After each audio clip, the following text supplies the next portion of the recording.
जय देवभूमि उत्तराखंड। सभी विद्यार्थियों को बाल दिवस की शुभकामनाएं। तो प्यारे विद्यार्थियों, कल तक जो हमने तंत्र देखा था थपलियाल एजुकेशन हब में, वो हमने अभी तक 2 तंत्र पढ़ चुके हैं। और प्यारे विद्यार्थियों, आपकी परीक्षा को मद्देनज़र रखते हुए मैंने बहुत कोशिश की है और जितनी जल्दी हो सके आप लोग इतनी मेहनत पे लगे हुए हो, रात दिन देख रहे हो यूट्यूब चैनल मेरा, और कोशिश करेंगे सर जितनी जल्दी हो सके हमें नई तंत्र जल्दी जल्दी समझा दें। तो मैंने कोशिश की थी, अभी तक आपको 2 तंत्र दिए थे। एक अलकनंदा तंत्र आज जो हमारा है ये सामने आपके बोर्ड में इसको समझाऊंगा। सबसे पहले मैंने आपको यमुना तंत्र दिया था और दूसरा मैंने आपको भागीरथी तंत्र दिया था। यमुना मैंने पढ़ा के ख़त्म कर दिया था और फिर उसके बाद मैंने भागीरथी तंत्र दिया था आपको। उत्तरकाशी से भागीरथी नदी निकली थी, वो मैंने आपको बताया था। उसके बाद मैंने उसको छोड़ा था देवप्रयाग में भागीरथी को, और मैंने कहा था आपको कि नेक्स्ट जो मेरी वीडियो आएगी उसमें मैं अलकनंदा तंत्र को लाऊंगा चमोली से। तो आज जो आपके सामने तंत्र बना हुआ है वो है अलकनंदा नदी तंत्र, ठीक है। तो अलकनंदा नदी तंत्र हमने कैसे पढ़ना है, बड़ा तंत्र है, हमें इसको शॉर्ट में छोटे में कैसे पढ़ना है। मेरी कोशिश ये है कि मैंने इसको छोटे तबके से आपको समझाने के लिए इसको किया हुआ है कि हम जितनी मेरी कोशिश थी मैंने इसको छोटा बनाया हुआ है आपके लोगों के लिए। आप देख भी रहे हो मेरे पीछे पूरा तंत्र मैंने क्लियर किया हुआ आपके लिए।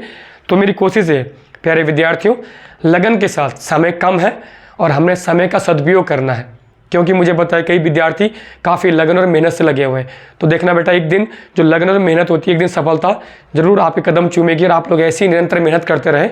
तो सभी विद्यार्थियों के साथ मेरा आशीर्वाद भी, जितने लोग मेरे साथ जुड़े हुए हैं सबके साथ मेरा प्यार बना हुआ है कि मैं कोशिश कर रहा हूँ आप लोगों के लिए कुछ आपको अच्छा दूँ, नया दूँ। तो आए आज जो मैं बात करूँगा सर्वप्रथम अलकनंदा नदी तंत्र की बात करूँगा। तो प्यारे विद्यार्थियों, ये जो तंत्र आपके सामने है अलकनंदा नदी तंत्र की बात कर रहा हूँ मैं। तो अलकनंदा नदी तंत्र, अलकनंदा नदी को पुराणों में कहा जाता है देव नदी के नाम से। पहला क्वेश्चन बनेगा कौन सी नदी के नाम जानता है? देव नदी। अलकनंदा को पुराणों में देव नदी के नाम से भी जाना जाता है। अब अलकनंदा नदी तंत्र जो है ये कहाँ से निकलती है, उद्गमित कैसे होती है, कहाँ से आती है, इसका हम पूरा आज खाका तैयार करेंगे। तो सबसे पहले एक आपका जनपद है उत्तराखंड का चमोली, और चमोली में एक आपका ग्लेशियर है सतोपंत ग्लेशियर। इसको सतोपंत ग्लेशियर को सतोपंत ताल भी कहते हैं और इसको क्षीर सागर भी कहते हैं। तीनों पॉइंट पिन और के सतोपंत ग्लेशियर, सतोपंत ताल, या इसको क्षीर सागर भी कहते हैं। क्लियर है? यहाँ से उद्गम होता है आपका अलकनंदा नदी का, जिसको आप विष्णु गंगा भी कहते हैं। तो क्वेश्चन पूछेगा अलकनंदा का उद्गम कहाँ से होता है, तो आप बोलेंगे सतोपंत ग्लेशियर भी बोल सकते हैं, सतोपंत ताल भी बोल सकते हैं, क्षीर सागर भी इसको बोल सकते हैं। क्लियर? तो यहाँ से निकलती है आपकी अलकनंदा, और अलकनंदा को आप विष्णु गंगा के नाम से भी जानते हैं। तो विष्णु गंगा जो आपकी निकलती है सतोपंत ग्लेशियर से, या आपकी अलकनंदा जो निकलती है सतोपंत ग्लेशियर से, एक ही नाम है, अलकनंदा बोलो या विष्णु गंगा बोलो। यहाँ से जब ये निकलती है तो अभी तक, जब तक मैं ना, ये जो आपका ब्लू लाइन है ये यहाँ तक पूरी चमोली तक है, जनपद चमोली तक है ब्लू लाइन है। उसके बाद लाइन चेंज हुई है, मैं आपको बताऊंगा किस जनपद में आगे ये जाएगी। तो उद्गम हुआ आपका सतोपंत जो आपका ग्लेशियर है यहाँ से, और यहाँ से उद्गमित होने के बाद पहुंची पहली बार चमोली के आपके केशव प्रयाग नामक स्थान पर। ये कोई पहला प्रयाग नहीं है, नए प्रयागों में शामिल है, स्थान है चमोली में पड़ता है, स्थान का नाम है केशव प्रयाग। और केशव प्रयाग में इसके बाईं तरफ से, क्योंकि नदी ऊपर से आ रही है तो ये बायां होगा और ये दायां होगा। मैं कई बार आपको बता चुका हूँ, इससे पहले जो मैंने वीडियो बनाई थी उसमें मैंने आपको बताया था। तो यहाँ से जो उद्गम होगा इसके बाईं तरफ से किसी सहायक नदी आएगी अलकनंदा की पहली, वो है सरस्वती नदी, और इस नदी का उद्गम है आपकी देवताल झील, और देवताल झील है आपकी चमोली में। तो अलकनंदा की पहली सहायक नदी है आपकी सरस्वती नदी, ये निकलती है आपकी देवताल झील से, और देवताल झील आपका चमोली में है। क्लियर है? यहाँ से आपकी ये संगम बना रही है अलकनंदा पे केशव प्रयाग में। तो पहला क्वेश्चन पुटअप होगा कि सरस्वती नदी किसकी सहायक नदी है, तो अलकनंदा की, और निकल कहाँ से रही है, देवताल झील चमोली से। यहाँ से अलकनंदा आगे पहुँच गई आपके बद्रीनाथ धाम में। अब भगवान बद्री विशाल के पास अलकनंदा नदी पहुँच गई है, और यहाँ पर दूसरी सहायक नदी आई है बाही तरफ से, जिसका नाम है आपका ऋषि गंगा। नाम क्या है, ऋषि गंगा।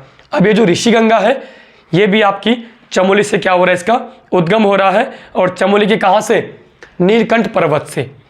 देख रहे हैं आप लोग, चमोली में स्थित है नीलकंठ पर्वत, और चमोली में नीलकंठ पर्वत से निकली दूसरी सहायक नदी ऋषि गंगा। और ऋषि गंगा संगम बना रही है आपकी बद्रीनाथ धाम में। किस नदी पर, अलकनंदा नदी के साथ संगम बना रही है बद्रीनाथ धाम में। ठीक है, तो हमने अभी तक जो पढ़ा है वो 2 सहायक पढ़ी है। पहली सरस्वती नदी, ये आपकी माणा में है, इसी के ऊपर भीम पुल भी है जो आपकी अदृश्य हो जाती है रास्ते में, बीच में माणा में। ठीक है, इसके ऊपर भीम पुल भी है, ये निकलती है देवताल जिसे चमोली से संगम बना रही है केशव प्रयाग में। क्लियर है। दूसरी है आपकी ऋषिगंगा, संगम बना रही है अलकनंदा में, कहाँ पर, बद्रीनाथ धाम पे। निकल कहाँ से रही है, नीलकंठ पर्वत। नीलकंठ पर्वत कहाँ है आपका, चमोली में। यहाँ से नदी आगे बही, पहुंच गई आपके गोविंद घाट नामक स्थान पर। और गोविंद घाट कहाँ पड़ता है आपका, चमोली में। अब गोविंद घाट में इसमें एक सहायक नदी आएगी अलकनंदा की, जिसका नाम है लक्ष्मण गंगा। ठीक है, और लक्ष्मण गंगा निकलती है आपकी चमोली में हेमकुंड ग्लेशियर से। कहाँ से निकलती है, हेमकुंड ग्लेशियर से निकलती है लक्ष्मण गंगा। अब लक्ष्मण गंगा की एक सहायक नदी है जो चमोली में बहती है। चमोली में स्थित है फूलों की घाटी, उसके मध्य बहती है पुष्पावती नदी। और ये पुष्पावती नदी आपकी मिलती है, जो आपकी लक्ष्मण गंगा है, कौन से स्थान पर मिलती है, घंगरिया नामक, चमोली में एक स्थान पड़ता है घंगरिया, और घंगरिया में मिलती है आपकी ये लक्ष्मण गंगा में पुष्पावती नदी संगम बनाती है घंगरिया नामक स्थान पर लक्ष्मण गंगा में। यहाँ तक क्लियर है, यहाँ तक कोई डाउट है, कोई डाउट नहीं है, यहाँ तक क्लियर है। तो ये आपकी मतलब जो आपकी लक्ष्मण गंगा है वो संगम बना रही है अलकनंदा में, गोविंद घाट पर संगम बना रही है। और गोविंद घाट पर संगम बना रही है, निकल कहाँ से लक्ष्मण गंगा, हेमकुंड ग्लेशियर से। यहाँ से निकली, संगम बनाएगी आपकी घंगरिया नामक स्थान पर। किससे बनाएगी पुष्पावती, तो लक्ष्मण गंगा से। क्लियर है। अभी तक हमने जो पढ़ी है वो पढ़ी है मुख्यतः 3 सहायक नदी। पहली सरस्वती नदी, दूसरी ऋषिगंगा, और तीसरी लक्ष्मण गंगा। क्लियर है यहाँ तक। अब यहाँ से बेटा अलकनंदा नदी आगे बही और पहुँच गई आपके पहला प्रयाग, उत्तराखंड का पहला प्रयाग है जिसका नाम है विष्णु प्रयाग। ठीक, अब विष्णु प्रयाग के पास पहुँच गई। विष्णु प्रयाग के पास जब पहुँची तो यहाँ पर इसके बाईं तरफ से ये दायां है और ये बायां है, क्योंकि नदी ऊपर से आएगी, ये इसका लेफ्ट होगा और ये राइट होगा। मैं कई बार आपको पहले वीडियो में बता चुका हूँ। यहाँ पर संगम बनाएगी आपकी पश्चिमी धौलीगंगा। कौन सी बनाएगी, पश्चिमी धौलीगंगा, और अलकनंदा का संगम होगा विष्णु प्रयाग में। तो पहला क्वेश्चन आपके लिए क्वेश्चन बनेगा कि निम्नलिखित में से विष्णु प्रयाग में किन 2 नदियों का संगम होता है, तो पश्चिमी धौलीगंगा और अलकनंदा का। क्लियर है। अब हमने पढ़ना है कि पश्चिमी धौलीगंगा की सहायक नदी कौन कौन सी है और पश्चिमी धौलीगंगा नदी कहाँ से निकलती है। ये निकलती है धौलागिरी श्रेणी से, और ये धौलागिरी श्रेणी आपकी फैली हुई है, चमोली में भी है, रुद्रप्रयाग में भी है, और कुमाऊं का एरिया भी इसने कवर्ड किया हुआ है। ये 3 जगह धौलागिरी श्रेणी फैली हुई है। यहाँ से निकलती है पश्चिमी धौलीगंगा, और इस पश्चिमी धौलीगंगा की 3 महत्वपूर्ण सहायक नदी भी है। पहली है गिरथी गंगा, दूसरी है गणेश गंगा, और तीसरी है ऋषि गंगा। और ये जो तीसरी ऋषि गंगा है ना, ये मिलती है पश्चिमी धौलीगंगा में रेणी नामक गांव में। और रेणी गांव कहाँ है, जहाँ की कौन थी, गौरा देवी चिपको मूवमेंट की क्या थी, जो आंदोलन करती थी ना सबसे बड़ी, वो कहाँ की थी, रेणी गांव की। तो रेणी गांव में संगम किससे हो रहा है, पश्चिमी धौलीगंगा जो सहायक नदी किसकी है, अलकनंदा की, उसमें संगम कौन बना रहा है, ऋषि गंगा। और ऋषि गंगा सहायक नदी किसकी है, पश्चिमी धौलीगंगा की। और पश्चिमी धौलीगंगा किसकी सहायक नदी है, अलकनंदा की। यानी कि जो पॉइंट है वो है पश्चिमी धौलीगंगा अपनी 3 सहायक नदियों के साथ, 3 कौन कौन सी, गिरथी गंगा, गणेश और ऋषि, इन तीनों को आगे लेकर जाएगी, और अपने आप चौथी है पश्चिमी धौलीगंगा, और लास्ट में संगम कहाँ बनाएगी, विष्णु प्रयाग में। तो पहला प्रयाग कौन सा आपका, विष्णु प्रयाग, और ये आपका चमोली में। यहाँ तक क्लियर है। यहाँ से अलकनंदा बच्चे आगे बढ़ी और पहुँच गई चमोली के जोशीमठ नामक स्थान पर। जब ये चमोली के जोशीमठ में पहुँचती है तो इसमें 3 सहायक नदी इसमें और मिल जाती है। ठीक है, 3 सहायक नदी कहाँ से निकलती है, ये भी धौलागिरी श्रेणी जो है ना, इसके दक्षिण पश्चिम हिस्से से निकलती है। पहली आपकी गरुड़ गंगा, दूसरी आपकी पाताल गंगा, और तीसरी आपकी विरही गंगा। ये तीनों सहायक नदी है किसकी, अलकनंदा की, जो मिल रही है आपकी जोशीमठ नामक स्थान पर। ठीक है। और ये पूछेगा कोई, अगर आपके पेपर में पूछेगा कि गरुड़ गंगा, पाताल और विरही कहाँ से निकलती है, तो धौलागिरी श्रेणी का दक्षिण पश्चिम हिस्सा, ठीक है, यहाँ से पश्चिमी धौलागंगा में निकलती है। इसलिए नीचे तब कैसे क्या निकलती है, गरुड़, पाताल और विरही, ये तीनों भी निकलती है। अब यहाँ से अलकनंदा आगे बढ़ी और पहुंच गई आपकी चमोली में स्थित है अलकापुरी। अलकापुरी रही है आपकी कुबेरों की राजधानी। यहाँ पर जब पहुंचती है तो इसके अभी तक तो सब नदियाँ बाएं तरफ से सहायक हुई, अब पहली बार दाएं तरफ जाएंगे और दाएं तरफ आपका एक श्रेणी है जिसका नाम है तुंगनाथ श्रेणी, ठीक है। और तुंगनाथ श्रेणी आपकी फैली हुई है देवप्रयाग में भी और रुद्रप्रयाग, टिहरी में भी और रुद्रप्रयाग में भी, दो जगह फैली हुई आपकी तुंगनाथ श्रेणी। और यहाँ से निकलती है आपकी बालखिल्य नदी। कौन सी नदी, बालखिल्य। अब बालखिल्य की एक सहायक नदी है अमृत गंगा। अब बालखिल्य अपनी सहायक अमृत गंगा को लेकर आगे चलेगी और चमोली के अलकापुरी नामक स्थान पर संगम बनाएगी, जो आपकी मुख्य नदी है अलकनंदा या विष्णु गंगा में संगम कहाँ पर बनाएगी, अलकापुरी में। यहाँ से आगे चली अलकनंदा और पहुंच गई दूसरा प्रयाग, नाम है नंद प्रयाग। नंद प्रयाग में संगम होगा किन दो नदियों का, पहला क्वेश्चन, तो नंदाकिनी और अलकनंदा का संगम होगा नंद प्रयाग में। क्लियर है। अब संगम हो गया नंद प्रयाग में। अब ये जो आपकी नंदाकिनी नदी है, क्वेश्चन बनेगा कहाँ से उद्गमित होती है, तो नंदाकिनी निकलती है आपकी नंदा की घुंघुटी या त्रिशूल पर्वत, और ये कहाँ है, चमोली में। नंदा घुंघुटी कहाँ है, चमोली में। तो नंदाकिनी कहाँ से निकलती है, नंदा घुंघुटी पर्वत से, और इसको त्रिशूल पर्वत भी कहते हैं। नंदाकिनी और अलकनंदा का संगम कहाँ पे होगा, नंद प्रयाग में। नंद प्रयाग हमारा दूसरा प्रयाग है। क्लियर। अब इसकी भी तीन सहायक नदी है, नंबर 1 गोला, नंबर 2 गौरी और नंबर 3 चुफला घाट। तो पहली है आपकी गोला नदी, जिसको आप मोला भी कहते हैं, मोला नदी, दूसरी आपकी गौरी और तीसरी आपकी चुफला घाट। ये तीनों सहायक नदी किसकी है, नंदाकिनी की। नंदाकिनी अपनी तीन सहायक मोला, गौरी और चुफला को आगे ले जाती है और संगम बनाती है दूसरा प्रयाग, नाम है आपका नंद प्रयाग। तो प्यारे विद्यार्थियों, दो प्रयाग हुए अभी, पहला आपका हुआ विष्णु प्रयाग, दूसरा हुआ आपका नंद प्रयाग। ठीक है। आपका तीसरा प्रयाग है कर्ण प्रयाग, ये भी आपका चमोली में। देखो 3 प्रयाग चमोली में है, एक प्रयाग आपका रुद्रप्रयाग में, एक प्रयाग आपका टिहरी में, टोटल 5 प्रयाग है। आपने गाना भी सुना होगा नेगी जी का कि पंच बद्री और पंच केदार। तो 5 का जो आपके ये पंच बद्री, पंच केदार और पंच प्रयाग, तो ये 5 प्रयाग आएंगे भी। और आप लोग देखते जाओ सीक्वेंस वाइज, ताकि आपको कठिनाई ना हो। कई बच्चों का था मेरे को कि सर हमें तंत्र समझ नहीं आता है, कौन कहाँ से निकल रहा है। तो आप क्लियर तरीके से जो मैं बोल रहा हूँ इसको 2 बार सुने, आपको पूरा तंत्र याद हो जाएगा। तो 2 प्रयाग क्लियर। तीसरा प्रयाग है बच्चों हमारा कर्ण प्रयाग। कर्ण प्रयाग है आपका चमोली में। अब क्वेश्चन बनेगा निम्नलिखित में से कर्ण प्रयाग में किन दोनों नदियों का संगम होता है, तो कर्ण प्रयाग में आपकी एक पिंडारी, पिंडारी को कहते हैं हम कर्ण गंगा, ठीक है, और दूसरी अलकनंदा। इन 2 का संगम कहाँ पे होता है, कर्ण प्रयाग में। अब जो आपकी पिंडारी नदी है और जो कर्ण गंगा है, इसकी भी 3 सहायक बड़ी महत्वपूर्ण नदी है। जो आपकी पिंडारी कहाँ से निकलती है, पिंडारी ग्लेशियर यानी कि बागेश्वर, आपकी श्रेणी फैली हुई है, बागेश्वर में भी है, ठीक है, ये कुमाऊं में भी है, और कुछ आपका इसका हिस्सा जो है रुद्रप्रयाग में भी है। कौन श्रेणी आपकी, पिंडारी ग्लेशियर वाली बागेश्वर श्रेणी। यहाँ से निकलती है आपकी पिंडारी या कर्ण गंगा भी से कहते हैं। इसकी 3 सहायक नदी है, ज्ञान गंगा, आपकी प्राणमती और आटा घाट। 3 सहायक नदी किसकी है, आपकी पिंडर की। अपनी पिंडर नदी 3 सहायक नदी को साथ लेकर आगे चलेगी और संगम बनाएगी आपकी कर्णप्रयाग नामक स्थान पर। 3 प्रयाग आपके क्लियर। आगे चलेंगे तो हम पहुंचेंगे आपका चौथा प्रयाग है रुद्रप्रयाग। क्लियर है। अब जब हम रुद्रप्रयाग में पहुंचेंगे बच्चों, तो अभी तक तो ये बाईं तरफ से थी, अब एक और दाईं तरफ से है आपकी एक मंदरांचल श्रेणी है, ये पड़ती है आपकी रुद्रप्रयाग में।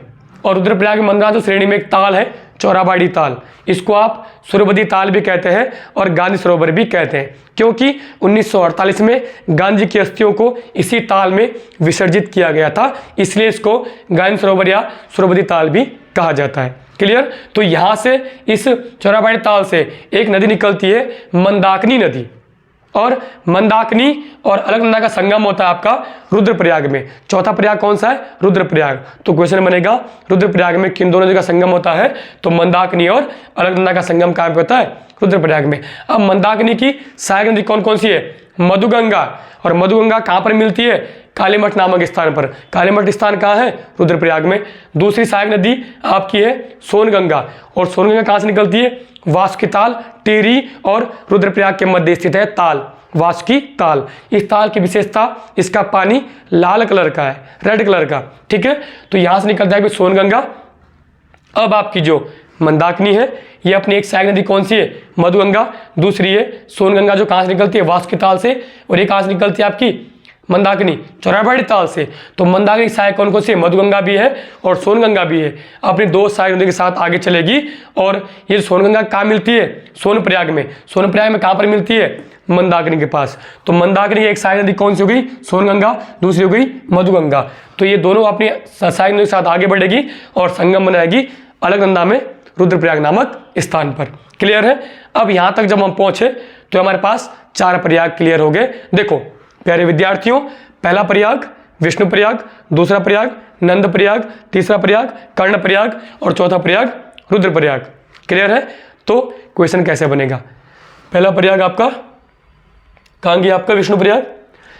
किन दोनों के संगम पर है? पश्चिमी धौलीगंगा और अलकनंदा। दूसरा नंद प्रयाग, नंदाकिनी और अलकनंदा। तीसरा आपका कर्ण प्रयाग, पिंडारी और अलकनंदा। चौथा आपका रुद्रप्रयाग, मंदाकिनी और अलकनंदा। अब पांचवा प्रयाग आपका देव प्रयाग। और हमने कल की वीडियो में किया था कि देव प्रयाग में एक नदी लाई थी हमने, भागीरथी नदी, जो लाई थी हमने उत्तरकाशी से। उसमें साथ एक नदी और मिली थी, बिलंगना नदी। फिर हमने इनको छोड़ा था पुरानी टिहरी, यहाँ से बहते हुए गए थे देव प्रयाग में। क्लियर? तो अब यहाँ से रुद्रप्रयाग से आगे नदी बहती हुई पहुंची आपकी स्थान पड़ता है श्रीनगर, यहाँ से पहुंचते हुए पहुंची आपकी देवप्रयाग में। अब देवप्रयाग में हमने नदी लाई थी एक भागीरथी। अब दोनों का क्या हो जाएगा? संगम हो जाएगा। तो एक कहलाएगी सास, एक कहलाएगी बहू। सास कौन सी कहलाएगी और बहू कौन सी कहलाएगी, इसको हम जानेंगे कल के तंत्र में। कल जो हम तंत्र पढ़ेंगे वो पढ़ेंगे। अब ये इधर से हमने कौन सी लाई? अलकनंदा। उधर से हमने लाई भागीरथी। अब इनको दोनों मिलाएंगे, अब हम मिलकर बनाएंगे इसको देवप्रयाग में गंगा। तो कल का जो तंत्र रहेगा प्यारे विद्यार्थियों, वो रहेगा हमारे पास गंगा नदी तंत्र। क्लियर है?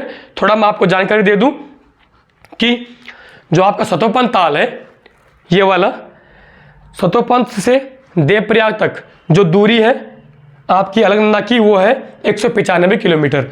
और जो आपका सतोपंथ ताल है, उस ताल के ऊपर ब्रह्मा, विष्णु और महेश तीनों ने तपस्या की थी, इसलिए उसको सतोपंथ ताल भी कहा जाता है। अब दूसरा कि यहाँ पर जो है सतोपंथ से बद्रीनाथ तक की दूरी, सतोपंथ ग्लेशियर यानी कि चमोली से और बद्रीनाथ तक आते आते आपकी जो अलकनंदा है उसकी लंबाई है 20 से 22 किलोमीटर। क्लियर है? तो आज जो हमने पढ़ा वो था हमारे पास अलकनंदा नदी तंत्र।